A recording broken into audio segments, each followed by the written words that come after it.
Home buying mistakes to avoid in 2023. Buying a home is one of the most significant investments a person can make, and as exciting as the process can be, it's also quite overwhelming. Without the proper guidance, one can easily fall into the traps that can lead to long-term financial stress. That's why we compiled this comprehensive guide for you to help avoid the common mistakes that people make in 2023 and save yourself the financial anguish that I've seen people get themselves into. So you're gonna wanna pay close attention to this. But before we dive into all those mistakes, smash that subscribe button, turn on the notifications, and leave us a comment below.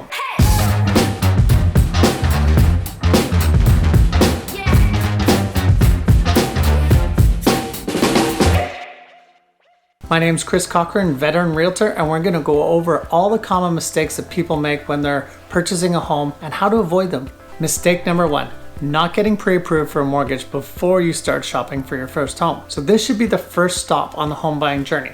This process involves providing your lender with financial information, including your income, your debt, your credit score, stuff like that.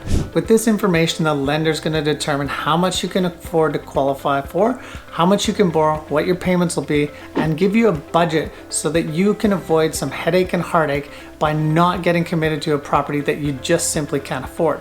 Mistake number two, ignoring hidden costs when calculating how much you can afford. Don't just consider the cost of the home itself. There are other expenses associated with the purchase of a home that you need to consider, such as closing costs, property taxes, homeowners insurance, and maintenance. Ignoring these hidden costs can lead to overspending and potential financial ruin in the future. Mistake number three, choosing the wrong location. Now we saw this a lot lately as people were able to work from home more, they moved further away from the city.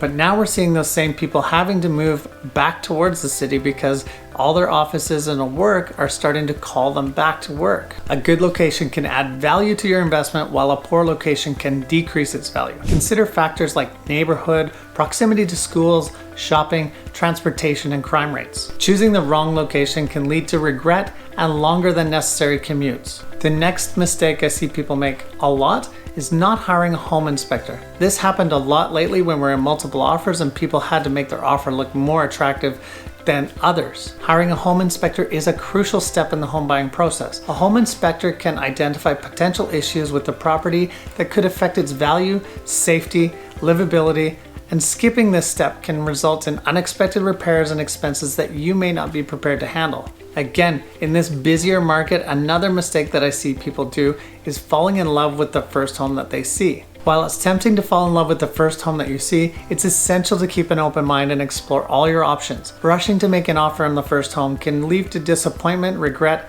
and take your time and can also take an emotional toll on you if you don't happen to get that first purchase locked up. Another pitfall of falling in love with the first home you see is that you get emotionally involved in this property, and let's say you get an accepted offer, but then you find something in the building inspection that won't allow you to move forward. You're gonna maybe need to take an emotional break from shopping for a home. Again, if you do take a good sample, get a good amount of homes under your belt as far as experience of what they look like, what they sell for, take your time.